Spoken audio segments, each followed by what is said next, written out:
Bonsoir à toutes et à tous et merci pour ce nouveau webinaire avec l'association État Sauvage.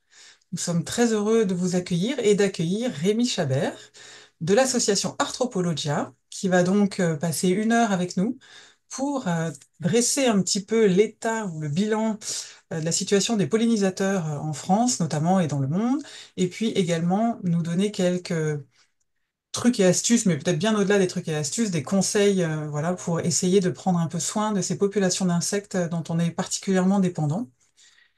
Alors, durant ce webinaire, vous pourrez poser vos questions dans le chat, donc n'hésitez pas et nous les retransmettrons à notre animateur, du coup, à la fin du webinaire. Sans plus attendre, je vais vous présenter État Sauvage, qui est une association donc, vous ne connaissez pas toutes et tous.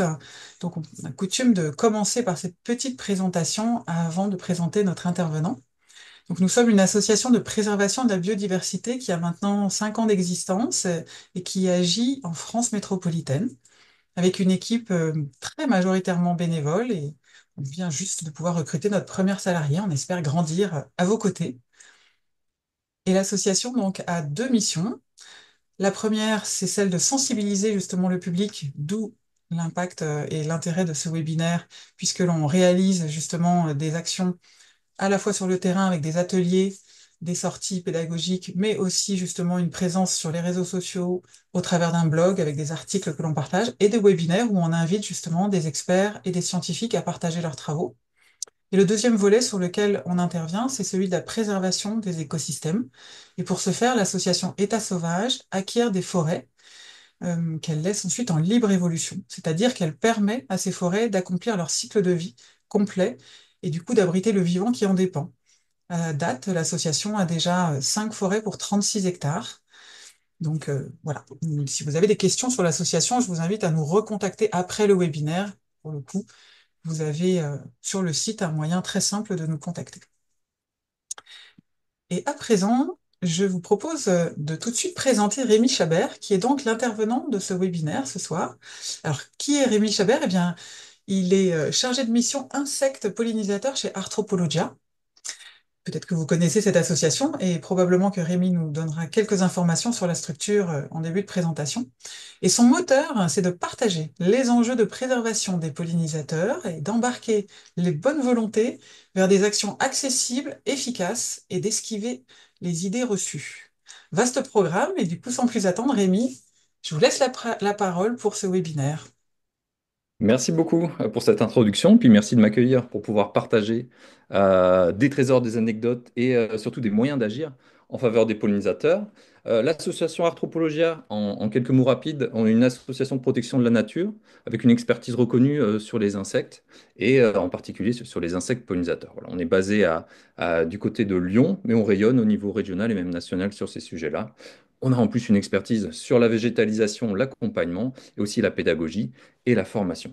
Alors vous allez voir, on va le portrait, en tout cas le bilan, l'état des lieux sur les pollinisateurs, ça va être très très très très très très rapide. On va se concentrer sur comprendre leurs besoins, qu'est-ce qui se passe dans leur vie pour mieux comprendre comment on peut y répondre à plusieurs échelles, mais je vous partagerai particulièrement des actions faisables à l'échelle d'un jardin, d'un parc. Vous verrez, il y a plusieurs typologies.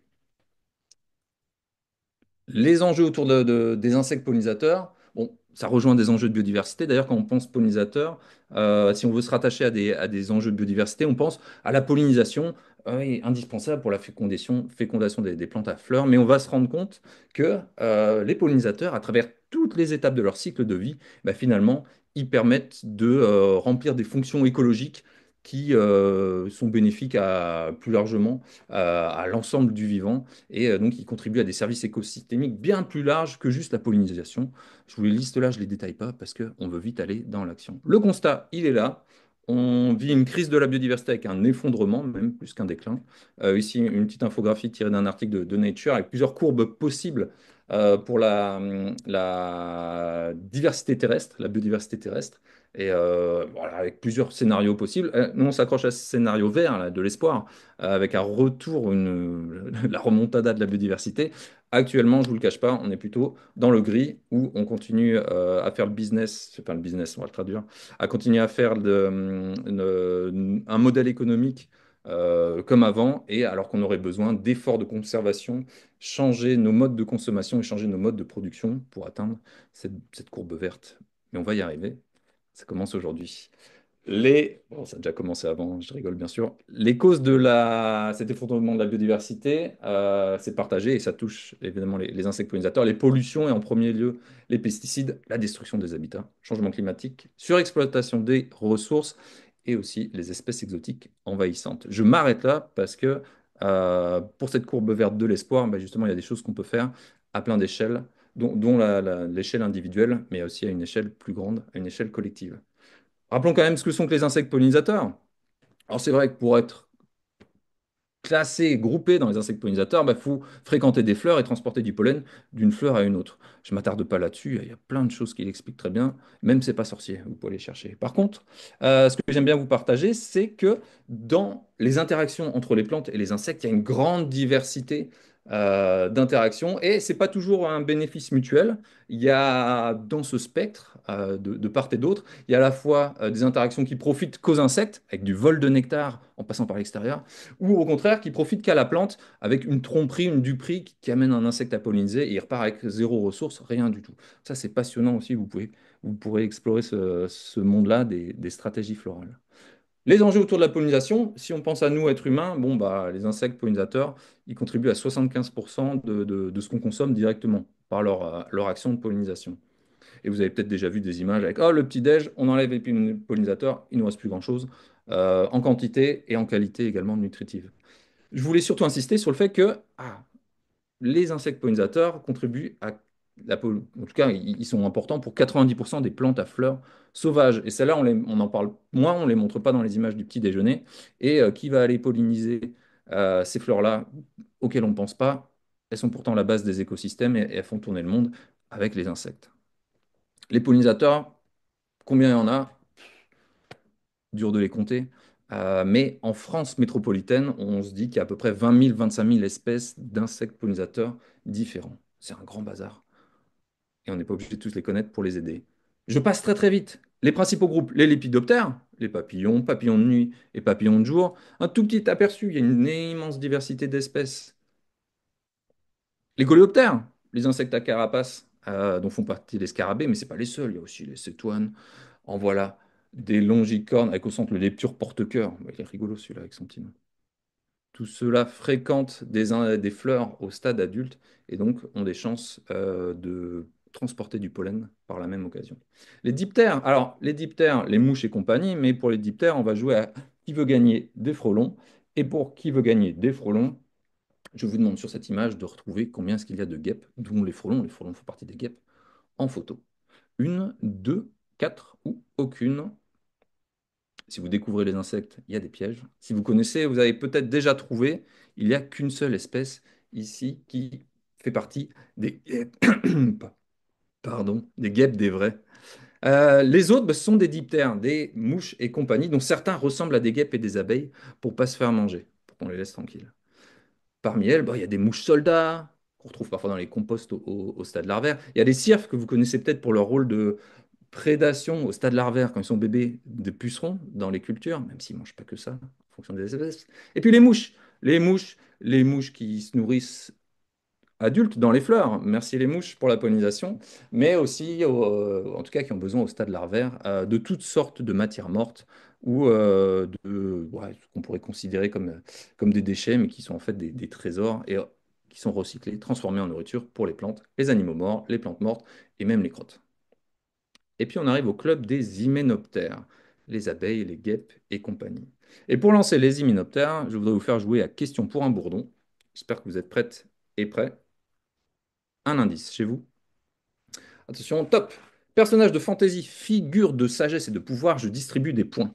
On m'a imaginé murmurant dans ma barbe, produisant un son semblable à celui de vol d'un insecte pollinisateur familier. Directeur d'une école de sorciers, mon nom est une vieille forme de l'anglais Bumblebee, qui signifie bourdon. Je suis, vous l'avez chez vous, c'est sûr, Dumbledore, Albus Dumbledore. Alors, ne confondez plus à partir d'aujourd'hui les bourdons, les vrais, avec d'autres mouches qui ressemblent à des bourdons, les volucelles. Bon, la différence, des gros yeux chez les mouches, des petites antennes, voire pas visibles chez les mouches, et puis seulement deux ailes chez les mouches, les diptères et compagnie, et même les moustiques, les cousins, il y a toujours que deux ailes, alors qu'il y en a quatre chez les bourdons.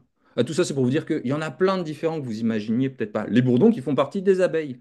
Presque 1000 espèces d'abeilles différentes en France. Combien font du miel? Ça, c'est la suite de ma question. Une seule qui fait du miel, et pourtant, quand on pense abeille, on pense toujours souvent à cette abeille qui fait du miel. Il y en a plein de différentes. La plupart sont solitaires et la plupart font des nids directement dans le sol des galeries. Côté hyménoptères, donc des cousins ici, cousins-cousines des abeilles, il y a aussi les tentraides, avec leurs larves qui ressemblent à des chenilles. Et vous avez vu sur les photos, soit ils sont sur des fleurs, pour tout ce que je montre jusqu'à présent, soit on les voit couverts de pollen, si besoin de montrer comment ça fonctionne. Pollen qui s'accroche le plus souvent au poil. Il y a aussi les eumènes qui sont des guêpes potières, à des cousines un peu proches de nos guêpes sociales qui font les nids en papier. Et je vous montre pas tout, parce qu'il y en a tellement. On n'a pas le temps ce soir. Vraiment un tout petit aperçu. Je saupoudre comme ça, là. Je saupoudre du pollinisateur. Il y a aussi les sphégiens, autres cousins, cousines des abeilles, ouais, avec parfois un corps très très allongé, juste une tige qui relie les différentes parties du corps. Assez impressionnant. Et toutes ces bêtes-là, on peut vivre avec sans danger. Il y a d'autres insectes qui peuvent contribuer à la pollinisation pour finir, parce que dans leur vie, occasionnellement, ils vont passer dans des fleurs de manière moins répétée, de manière moins systématique, des perce-oreilles, des chrysopes, des punaises, des larves, des bébés sauterelles. En ce moment, dans les pissenlits, on les voit bien, ça contraste fort. Et parfois même des araignées quand on sort des insectes. C'est quoi leurs besoins pour vivre? Ça, c'est important à comprendre. Quand on veut aider les insectes pollinisateurs, il faut savoir quoi leur fournir. Alors c'est vrai qu'il faut des fleurs pour les adultes. On l'a dit, ils mangent tous dans des fleurs au stade adulte. Oui, mais alors quelles fleurs? Ça dépend des espèces. Tout le monde ne mange pas dans les mêmes restaurants. Ici, je vous partage un schéma même simplifié, hein, on se dit, il y a trop de traits, qu'est-ce que c'est? C'est un réseau d'interaction entre des insectes pollinisateurs et des plantes. Notez juste que quand il y a un trait, ça veut dire qu'un insecte peut aller visiter une des fleurs présentées pour se nourrir. Et ben, il y a certains pollinisateurs qui vont que dans une seule fleur, enfin plutôt, il y a des fleurs qui reçoivent la visite d'un seul pollinisateur, alors qu'il y en a d'autres qui reçoivent la visite de plusieurs pollinisateurs. Voilà. Il y a des restaurants très fréquentés par plein d'espèces différentes, et d'autres, au contraire, c'est plutôt restreint. Donc déjà, il faut plein de fleurs différentes. Et il faut des fleurs le jour et des fleurs la nuit. Eh oui. À quelle période de l'année? Encore du bazar. Voilà un calendrier d'activité de quelques espèces d'abeilles sauvages. Il y en a, rappelez-vous juste qu'il y en a qui sont actives en ce moment au début du printemps et après, la vie se développe dans le nid, on ne les voit plus dans le sol. Il y en a qui sont actives toute l'année, comme des bourdons par exemple. Ou il y en a, c'est l'été. Et puis il y en a, je vous montre en exemple avec une des flèches, Colette du Lierre, on la voit active à l'automne, quand le lierre est en fleurs, elle est spécialisée, elle butine pour mettre dans ses galeries que du pollen de lierre, rien d'autre. Donc il faut des fleurs, d'accord. Déjà, c'est une bonne piste. Si vous aviez ça en tête, bravo, c'est bien joué. Et pas que des fleurs, vous entendez bien que l'enjeu, c'est là où je veux vous amener. Il faut aller plus loin que des fleurs. Il faut aller plus loin que des fleurs pour pouvoir permettre au cycle complet de s'accomplir. Vous avez peut-être déjà entendu ou constaté que les bébés papillons, les larves de papillons, ne mangent pas dans les fleurs, mais se nourrissent de plantes, les chenilles. Alors, toutes sortes de plantes, toutes sortes de feuilles. En tout cas, elles ont besoin d'autre chose. Ouais, ce n'est pas les mêmes besoins. Adultes, larves, adultes, bébés. Petit exemple, je vous donne une petite recette à refaire à la maison comme ça, pour obtenir des tabacs d'Espagne. Tabac d'Espagne, formidable, magnifique papillon de jour. Donc pour faire des tabacs d'Espagne, vous prenez des violettes.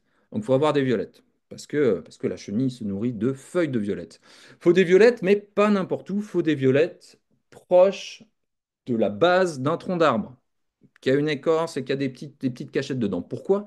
Parce que la femelle de tabac d'Espagne va pondre à la base des troncs d'arbres des œufs et juste un peu avant l'hiver, hein, et vont passer l'hiver. Alors là, je me rappelle plus si c'est l'œuf ou la chenille qui vient de sortir, peut-être bien la chenille qui vient de sortir, va passer l'hiver et attendre là. Donc elle commence pas encore à manger les violettes. Donc mettez pas les violettes trop tôt, ça sert à rien. Donc on attend l'hiver et après l'hiver, en ce moment, ça va sûrement commencer déjà un petit moment, les chenilles vont se nourrir des feuilles de violette. Bon, première recette.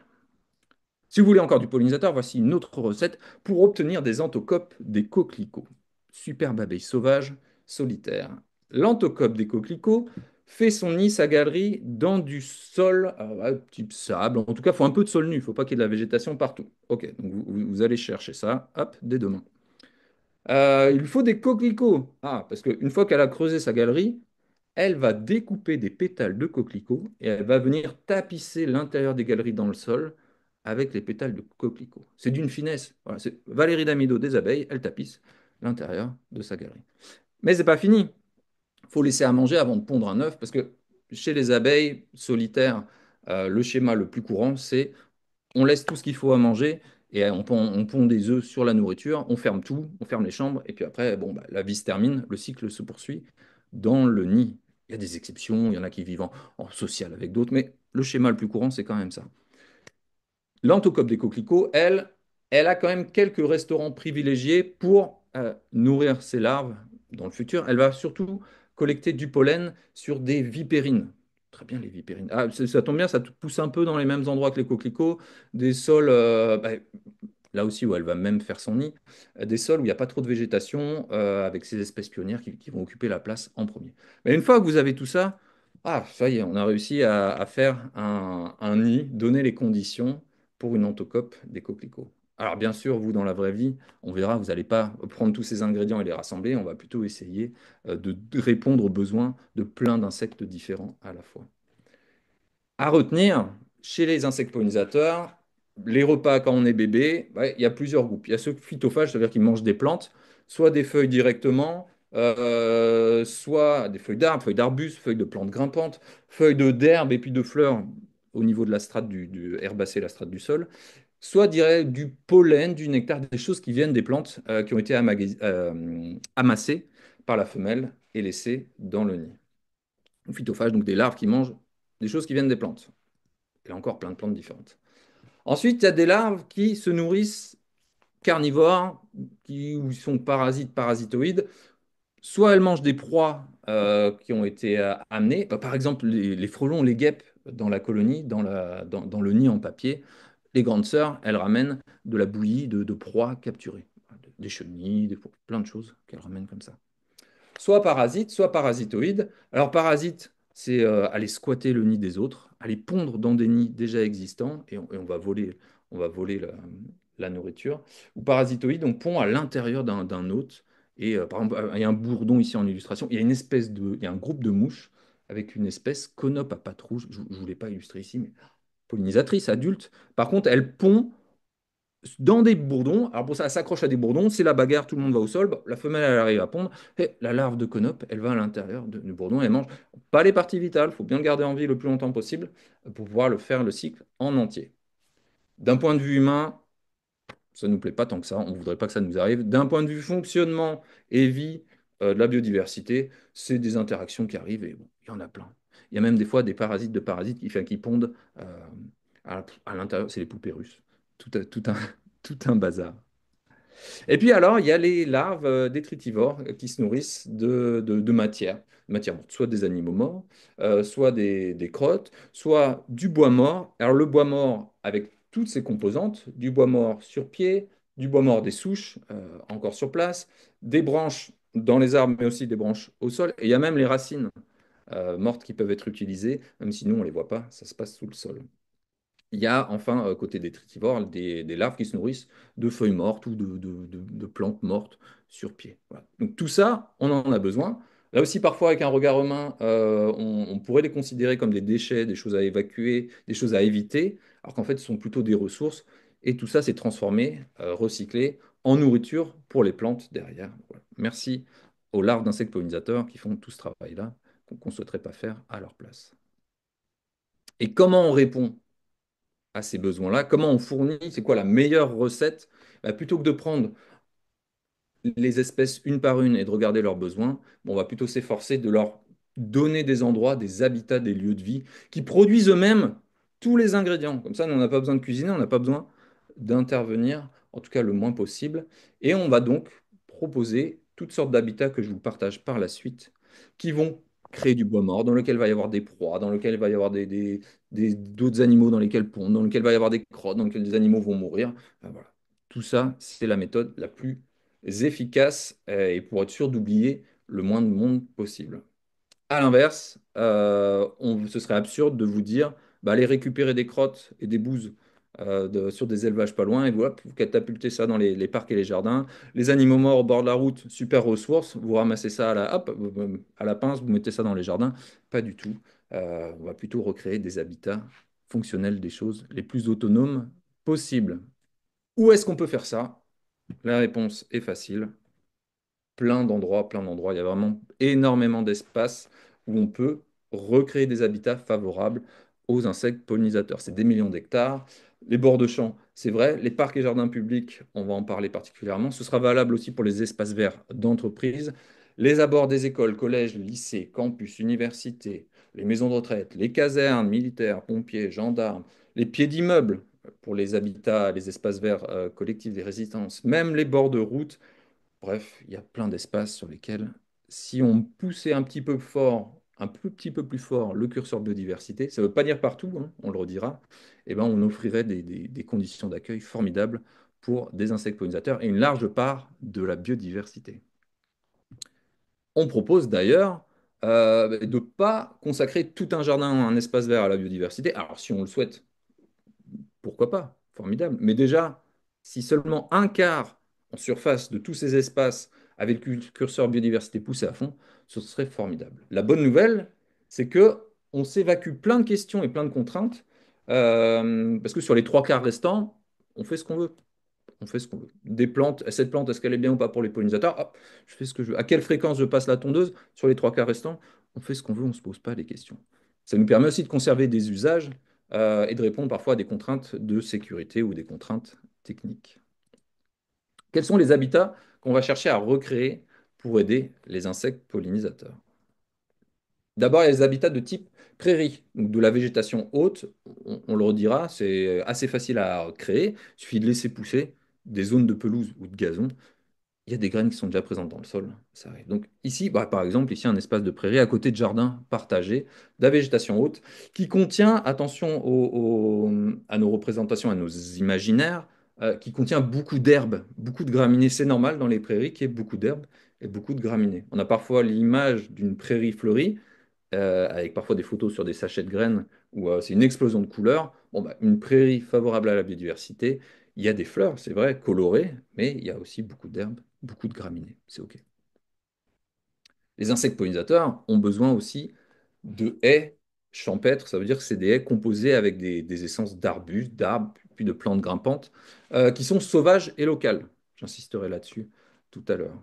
Mais les haies sont des formidables composantes aussi, formidables milieux pour accueillir la biodiversité, dont les insectes pollinisateurs. Les forêts et leurs lisières, qui sont des milieux extrêmement riches. Donc les forêts, elles aussi, à condition qu'on puisse leur donner, au moins en partie, une vocation biodiversité, avec des zones de libre évolution, par exemple, comme ça vous a été présenté, comme le porte état sauvage, bah, formidable pour l'accueil d'une large biodiversité, dont des insectes pollinisateurs. Et il y en a, évidemment, je ne l'ai pas encore abordé. Je disais tout à l'heure des insectes spécialisés sur certaines fleurs. Bon, ben, il y a des insectes, leur milieu de vie, c'est des habitats particuliers. Il y en a qu'on retrouve que dans des prairies, il y en a qu'on retrouve que dans des forêts, que dans des lisières, il y en a qu'on retrouve que dans des mares. Les zones humides sont des espaces qui ont très fortement décliné, qui ont même été en grande partie détruits, dont on a besoin énormément, et il faut en recréer le plus possible. Les mares, alors dans les mares, ben, dans les mares, en partie aquatique, il y a des espèces d'insectes qui peuvent se développer au stade larvaire. Et dans la partie aérienne, il y a des fleurs qui sont typiques de zones humides et qui sont utilisées par des insectes en particulier.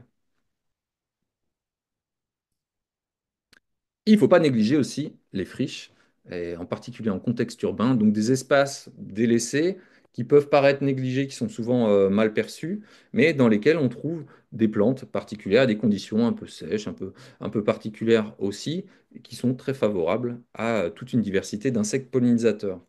Avec une petite alerte quand même, une petite vigilance sur le développement possible côté plantes d'espèces exotiques envahissantes qu'il faudrait surveiller, mais sinon les friches, formidable. Il y a la ville de Nantes, on m'a dit l'autre jour, j'ai pas encore pu voir ce qui avait été fait, qui a fait tout un travail sur les friches, et en Seine-Saint-Denis également, pour des exemples que j'ai en tête, sûrement pas les seuls, mais les friches sont importantes à valoriser et à conserver. sachant que les friches, hein, c'est temporaire. Au bout d'un moment, la végétation va quand même évoluer, ou va y avoir des projets d'aménagement. Mais à l'échelle d'un territoire, en général, il y a des friches qui se recréent par ailleurs. Donc, les friches, c'est super. Et puis, il faut se dire aussi, tous ces espaces-là, tous ces habitats-là, il est essentiel de pouvoir les penser plus largement qu'à l'échelle d'un site, qu'à l'échelle d'un jardin, d'un espace vert. Il faut qu'il y ait de la connexion entre ces milieux.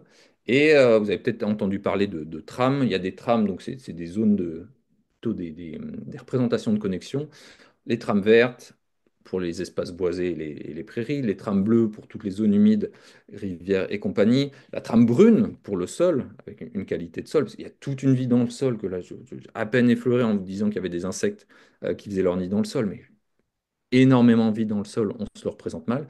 Et la trame, j'ai dit la brune, la trame noire, pour préserver des espaces de la pollution lumineuse. Il y a énormément de vie la nuit. Ça aussi, on ne le voit pas. Sous notre sol, on ne le voit pas. La nuit, on le voit peu parce qu'on dort. Donc tout ça, c'est important qu'il y ait des connexions. Ça permet d'assurer dans le temps le maintien des populations d'insectes pollinisateurs. Les habitats, bien sûr, il y en a plein d'autres possibles.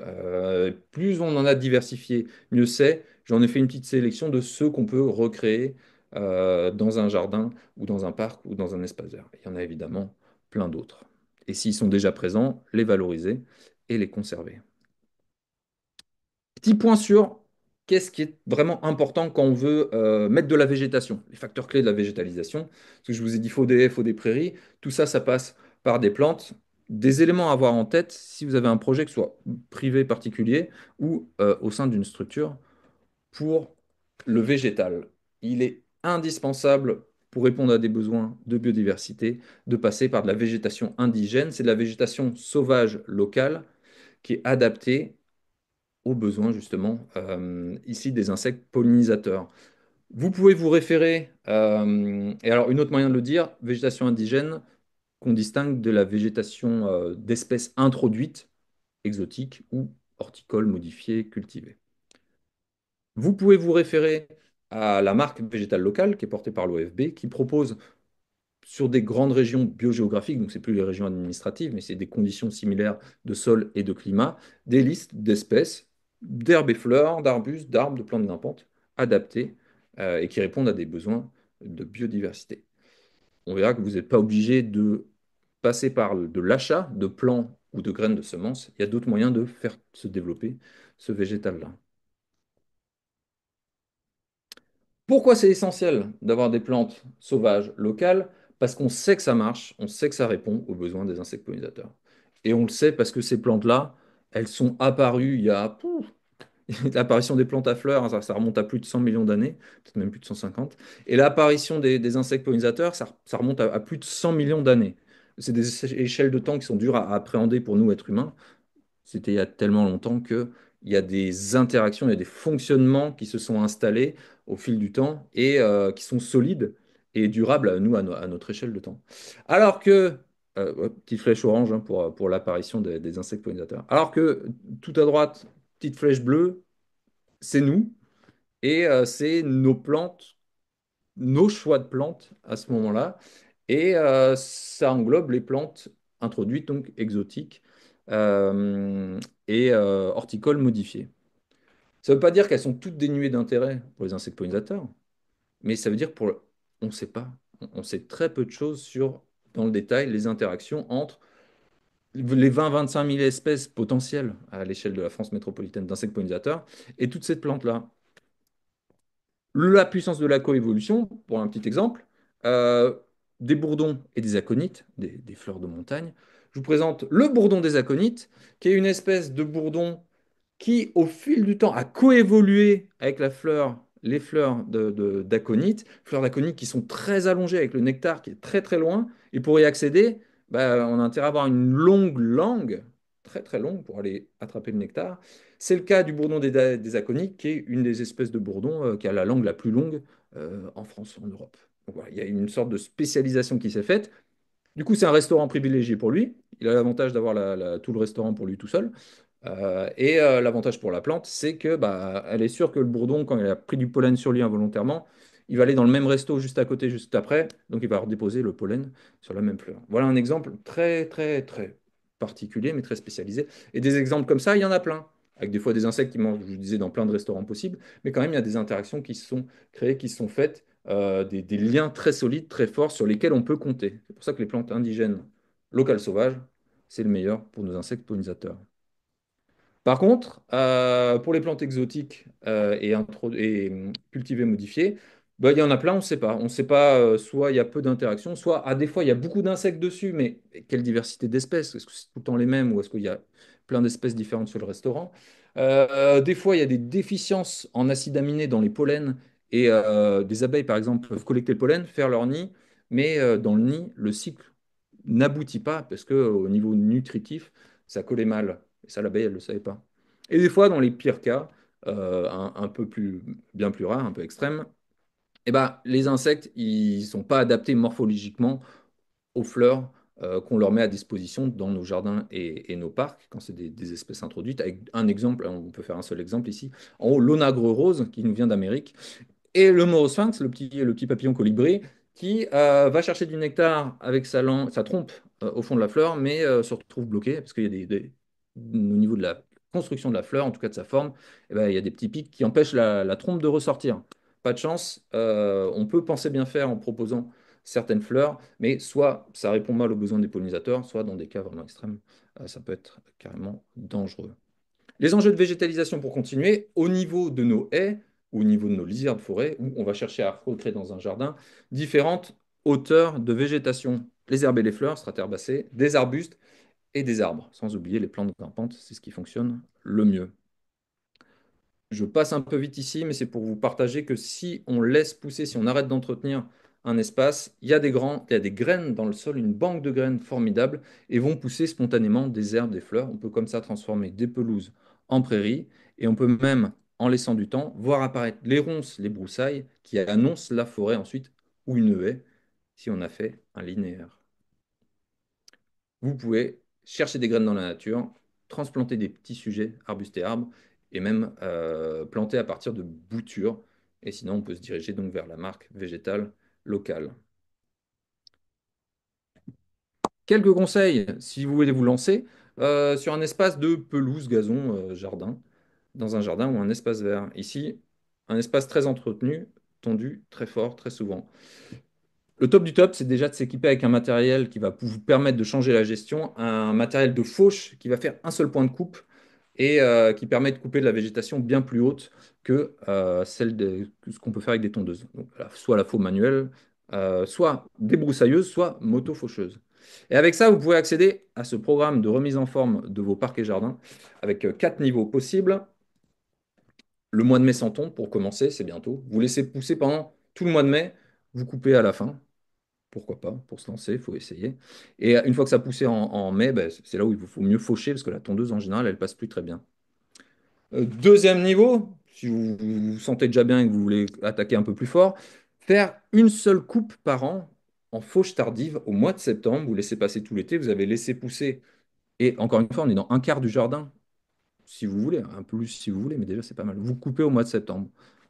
Comme ça, il y a plein de cycles qui se sont faits, formidables. Vous pouvez maintenir, bien sûr, des cheminements pour conserver un usage dans votre parc et votre jardin. Ça ne veut pas dire que c'est fermé, qu'on n'y met plus les pieds. Troisième niveau, vous faites la fauche tardive en septembre, mais vous coupez pas tout. Vous laissez une grande zone refuge dans lesquelles il y a des insectes qui vont passer l'hiver. C'est important de pouvoir proposer des zones de refuge en hiver pour les insectes. Par exemple, vous pourrez laisser des tiges de fleurs sur pied. Formidable opportunité pour, ici à droite, un xylocope iris qui lui fait son nid dans des tiges sèches. Indispensable. Et pour terminer, le niveau avancé, alors là, c'est que vous faites 3 zones différentes, vous coupez pas partout en même temps, donc vous intervenez 3 fois dans l'année, vous avez en tête, vous faites un plan. Ouais, on n'est pas obligé d'aller jusque-là, mais sachez que ça existe pour aller encore plus loin. Pensez à garder des zones de refuge, arbustes, arbres, ronces, broussailles, c'est aussi important pour d'autres espèces qui vont passer l'hiver. Pensez à conserver, à valoriser le bois mort sous toutes ses formes. Des zones de sol nu, ça aussi c'est intéressant. La taupe, campagnole, dans des plus grands espaces de sangliers ou des mammifères qui ont un peu gratté. Sinon, des passages piétons un peu. remettent du sol un peu à nu et ça permet à des abeilles, par exemple, et d'autres hyménoptères de faire leur galerie, leur nid à l'intérieur. Donc on n'est pas obligé de regarnir tout de suite avec des graines, ça va repousser tout seul d'ailleurs. Rappelez-vous la banque de graines dans le sol. La litière de feuilles mortes est aussi essentielle. On peut la concentrer en tas ou la mettre au pied des arbres si vous le souhaitez pour un enjeu paysager esthétique, mais sachez qu'il y a du monde qui passe l'hiver et qui se nourrit même, pour le rappeler, dans la litière de feuilles mortes. L'éclairage nocturne est aussi à prendre en compte, puisque ça gêne ça, dans leur cycle de vie un grand nombre d'espèces qui vivent la nuit. Et pour ça, on pourra en reparler, mais il faut réfléchir à où est-ce qu'on éclaire, à quel moment on éclaire et avec quelle technique.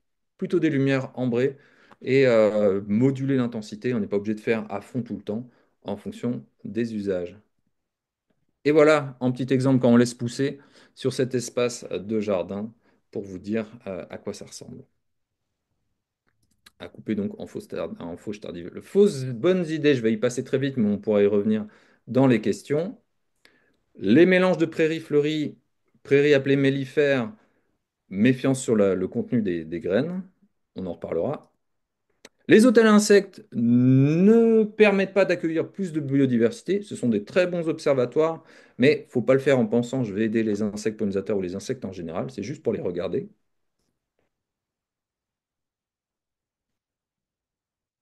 Avec des observatoires en alternative que je peux vous proposer à faire. Et mettre des ruches sur un site, ça ne bénéficie pas aux insectes pollinisateurs, puisqu'on implante, ici, on aide une seule espèce domestiquée, sans répondre aux besoins des autres, si c'est la seule action. Piéger le frelon asiatique, c'est un sujet aussi d'actualité. Attention, il y a des limites, il y a des réserves. Les pièges ne sont pas sélectifs et on peut piéger un grand nombre de pollinisateurs avec. Je termine mon partage, ma présentation avec des actions que vous pouvez faire en dehors de la création d'habitat.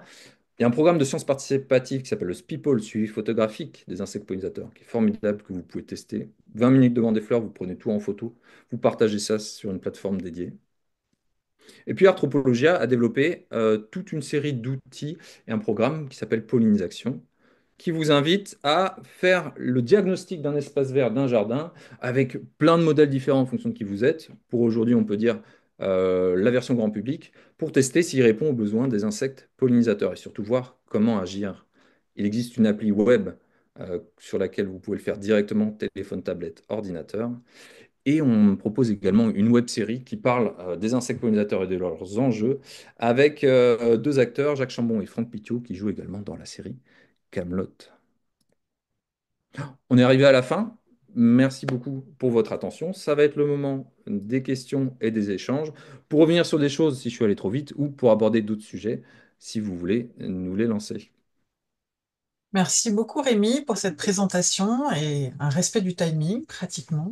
Il y avait beaucoup de choses à dire et j'ai senti que voilà, il y avait une envie d'aller rapidement pour tout balayer et en même temps, je pense qu'il y a des questions qui vont permettre de rentrer un peu plus dans le détail. On a vu passer pas mal dans le chat. Vous pouvez continuer à en poser en même temps dans le chat.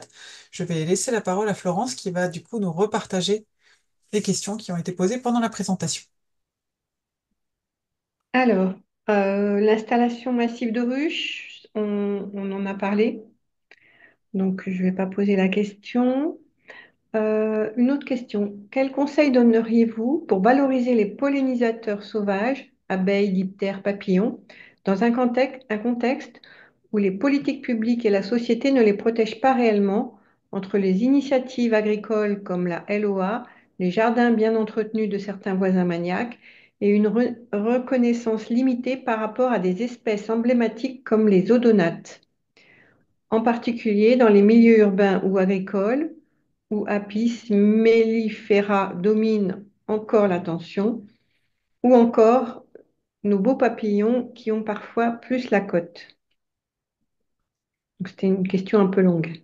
Une bonne question, mais qui peut nous ouvrir sur plein de sujets et plein de pistes. Je vais, moi, choisir de retenir comment est-ce qu'on peut agir à notre échelle, alors que au-dessus de nous, il y a d'autres fonctionnements de société, il y a des réglementations aussi qui peuvent venir en contradiction avec la conservation de la biodiversité et des insectes pollinisateurs. Euh, Pardon, j'ai pu aller un peu vite et je vous partageais qu'on peut agir à son échelle. Ça, c'est une des bonnes nouvelles. Euh, en premier lieu, effectivement, agir à l'échelle locale. Alors, soit individuellement, soit à l'échelle d'un quartier, soit même à l'échelle d'une commune ou d'une intercommunalité. C'est possible. En tant que citoyen, citoyenne, on peut interpeller ses élus, on peut, pour porter collectivement et plus largement au-delà de son espace vert privatif ou collectif, on peut interpeller des élus, on peut interpeller des collègues, agir sur les espaces verts d'entreprises dans lesquelles on travaille. On a ces possibilités-là pour essayer de porter à plus large échelle des actions favorables aux insectes pollinisateurs. Et évidemment, après, les changements de société que je partageais en introduction pour répondre à cet effondrement de la biodiversité, c'est des solutions collectives à trouver. Attention à pas tout porter sur vous, une responsabilité individuelle de sauver la biodiversité. On a une part individuelle d'action possible. Il faut aussi passer par du collectif et ça passe par rejoindre des structures comme État sauvage ou Arthropologia pour faire des actions aussi et se retrouver avec des gens, agir ensemble en faveur de la biodiversité.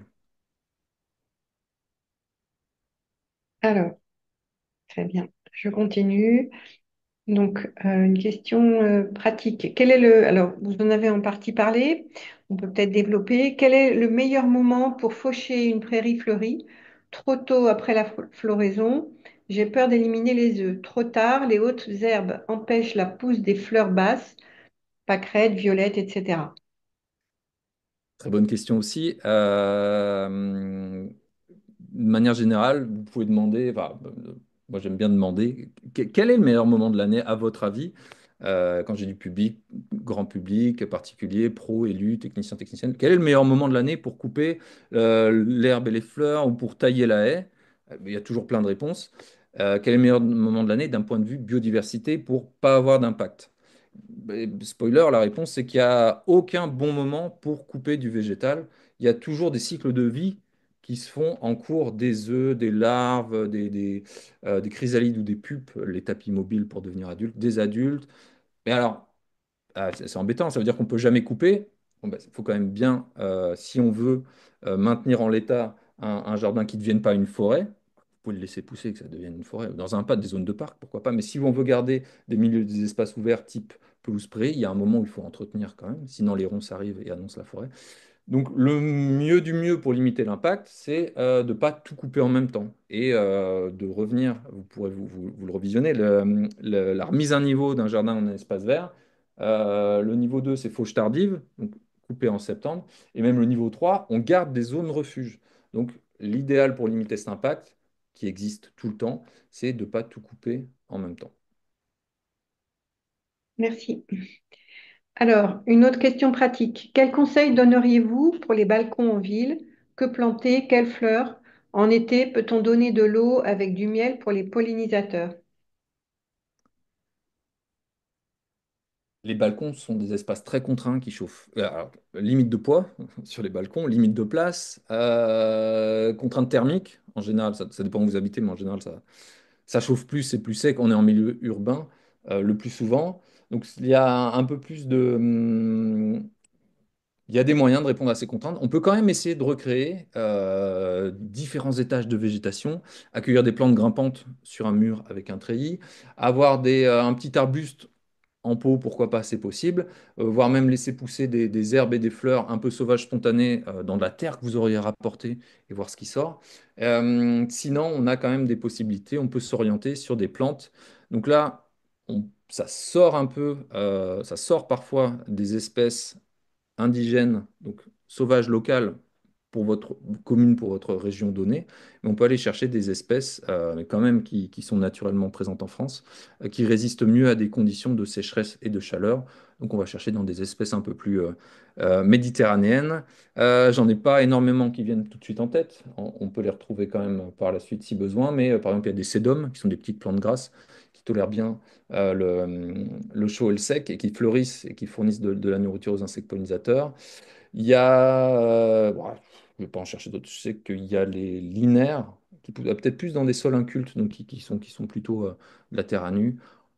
En tout cas, il y a des plantes à aller chercher pour ces conditions-là. Et ça ne veut pas dire qu'il faut remplir votre balcon avec tout ça. Rappelez-vous, ce petit un quart consacré à la biodiversité. Bon, si on fait un quart du balcon, c'est déjà bien. Et c'est encore mieux si le balcon d'à côté, celui d'en dessous et celui d'au-dessus, ben, on réussit à faire pareil. Ah, puis, pardon, et je rajoute un petit tas de bois mort. Voilà. Tas de pierres, attention au poids, bien sûr, pour tout ça sur votre balcon. On peut recréer des petits aménagements comme ça. Et d'ailleurs, j'en profite pour dérouler autre chose, que si vous êtes dans un jardin ou un parc où il y a une forêt avec une lisière développée, ou alors des haies suffisamment larges avec plein d'espèces et avec plein de hauteurs de végétation, bah, c'est pas forcément nécessaire de venir rajouter des tas de bois ou des tas de bière, des tas de pierres, pas de bière, bien sûr, ou des tas de branches, parce que la haie a cette fonction d'accueil, d'abri et de création de bois mort. On peut, pourquoi pas, sur des espaces où on commence tout juste, apporter tous ces abris et ces tas, bien grands, bien gros, pour encaisser le vent, le froid, la pluie. Mais avec des haies et des milieux, des broussailles, des ronces bien développés, on pourrait s'en passer. Alors, question suivante. Existe-t-il une liste des végétaux exotiques à éviter car représentant un danger pour nos insectes?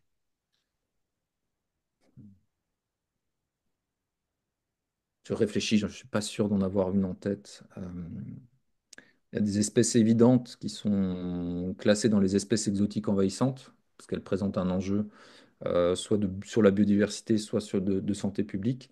Avec un petit point d'attention quand même, c'est que ces espèces-là, il ne faudrait pas s'en servir comme bouc émissaire et leur mettre sur le dos tous notre crise de biodiversité.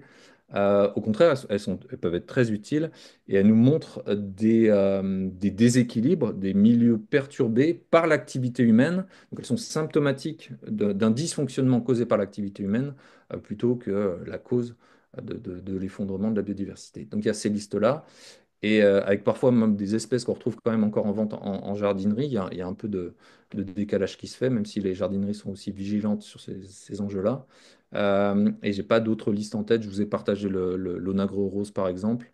Je ne crois pas qu'on ait listé spécialement toutes les plantes à éviter.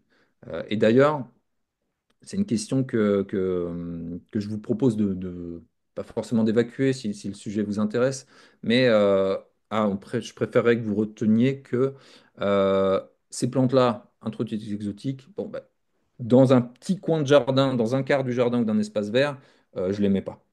Je les mets ailleurs, c'est OK. Et dans ce quart de jardin, je choisis, je laisse pousser ou éventuellement je plante, je sème des plantes indigènes, sauvages, locales et je ne me pose pas la question parce qu'on sait que ça bénéficiera à nos insectes, à notre faune locale.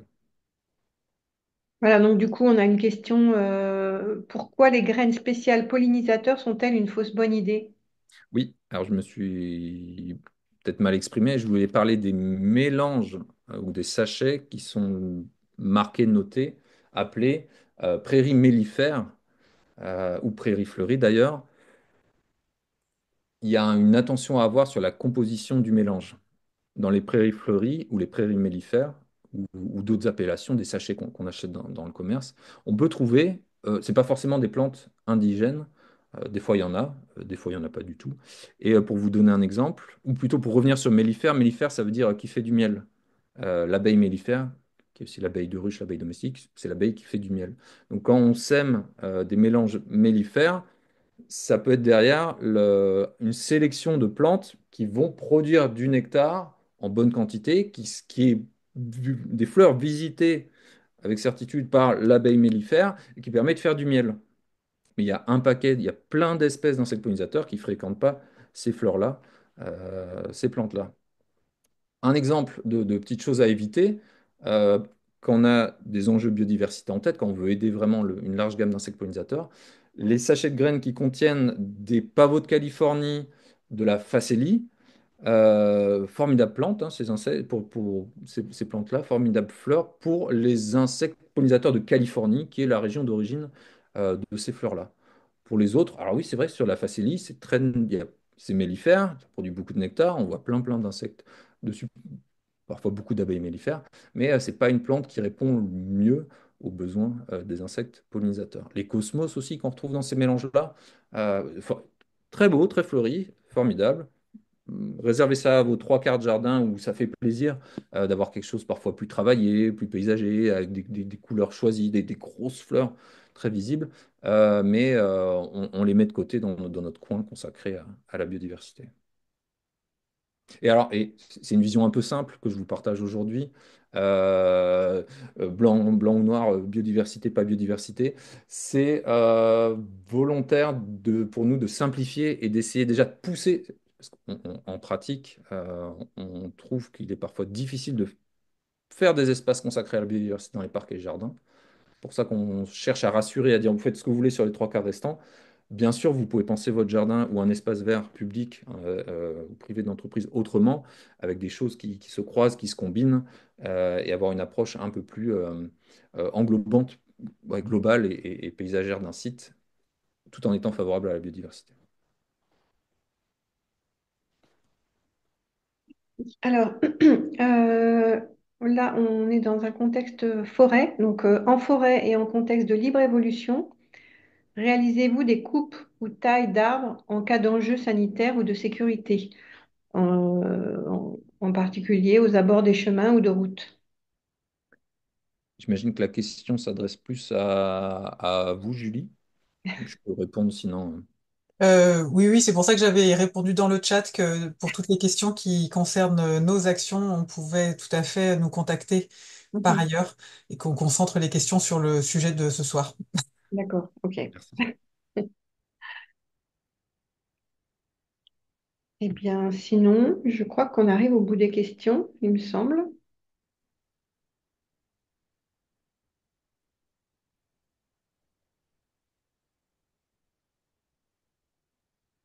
Il me semble qu'il y en avait quelques-unes en plus. Alors après, est-ce qu'elles sont arrivées, notamment sur les forêts? J'en avais vu une autre.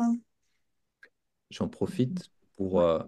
attirer votre attention sur la fleur visible sur la présentation actuellement et l'insecte qui est dessus. Alors, c'est pas du coup c'est une mouche de la famille des cirques qui se fait passer pour une abeille ou une guêpe pour pas se faire manger. Elle est sur une fleur de saule. Les saules au printemps, il y a plein d'espèces d'abeilles sauvages qui butinent les fleurs de saule. J'ai peut-être dit sauge, hein, attention, c'est des saules. Saules formidables d'un point de vue biodiversité. Il faut des conditions un petit peu plus humides, par contre. Ça colle très bien à l'actualité, par contre. Bon, bien joué. Oui. Et donc, il y avait une autre question qui était liée au monde forestier qui, à mon avis, là, mérite peut-être d'être discutée. C'est au niveau de la sylviculture. Oui, Donc, la personne demandait si, au-delà de la libre évolution, est-ce qu'une gestion type sylviculture mixte à couvert continu pourrait être viable pour les pollinisateurs? Et ça fait, je pense, référence aussi aux milieux ouverts que l'on peut trouver en forêt, notamment les milieux ouverts florifères. d'accord. Je pense que j'aurais besoin de précision sur ce qu'il y a derrière toute cette technique, en tout cas, gestion de la forêt. Ce qu'on sait, c'est que les insectes pollinisateurs et au-delà ont besoin d'espaces forestiers dans lesquels on a peu d'intervention, nous, pour nos activités humaines. C'est ça qu'il y a de mieux et c'est ce qu'il faut chercher à augmenter dans des espaces de forêt. Et à l'inverse, des espaces très gérés à vocation de production forestière, surtout quand on utilise des essences qui sont introduites et qui ne sont pas des espèces sauvages locales, ou alors qui sont monospécifiques, tout le temps la même espèce, on se retrouve à faire en fait, c'est de la culture. On n'est même plus sur des espaces de forêt et on répond à d'autres enjeux hein, de production de bois, d'enjeux économiques, mais on est plus sur des enjeux biodiversité. Et je pense que je manque de détails pour pouvoir discuter plus largement la méthode de gestion qui est proposée. Et une autre question qui était aussi sur des conseils en été notamment, est-ce qu'on peut donner de l'eau avec du miel Ah pour les oui, pollinisateurs? j'ai zappé cette étape-là. Désolée. Euh, le Oui. mieux, le mieux du mieux, c'est de fournir des restaurants directement aux insectes pollinisateurs et donc des fleurs pour cet aspect-là. Hein. Et aussi de répondre à leurs besoins de stade larvaire. Et donc, parce que de l'eau avec du miel,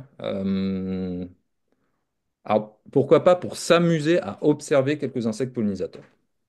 Mais en faisant ça, si on se contente de ça, on ne répond pas aux besoins des insectes pollinisateurs, on ne fournit pas de quoi nourrir des larves, on fournit juste de l'eau sucrée qui est utilisée d'ailleurs par certains insectes pollinisateurs, c'est de l'énergie pour battre des ailes.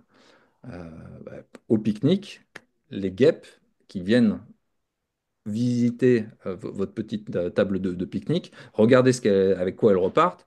Si elles prennent du sucre, voilà, justement un peu d'eau sucrée qui traîne, pourquoi pas, ouais, petit soda, pastèque, melon, des choses sucrées, c'est de l'énergie pour battre des ailes. Si elles viennent voler par contre un petit bout de jambon, un peu des protéines carnées, c'est de la nourriture pour les petites sœurs à la colonie. C'est l'équivalent des bouillies de chenilles et compagnie qu'elles chassent pour leur colonie. Donc, je préfère que vous reteniez que je peux m'amuser à faire un observatoire avec du liquide sucré.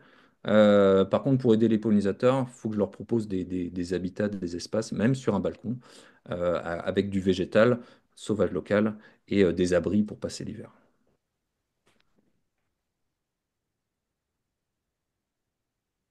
Et Très le bien. tour, effectivement, des questions. Florence, c'est bon pour toi? On est au bout des questions, oui. Oui. Merci beaucoup, Rémi. On va de toute façon envoyer les références que vous avez citées, du coup, dans la présentation. On les envoie par email à toutes celles et ceux qui se sont inscrits avec nous.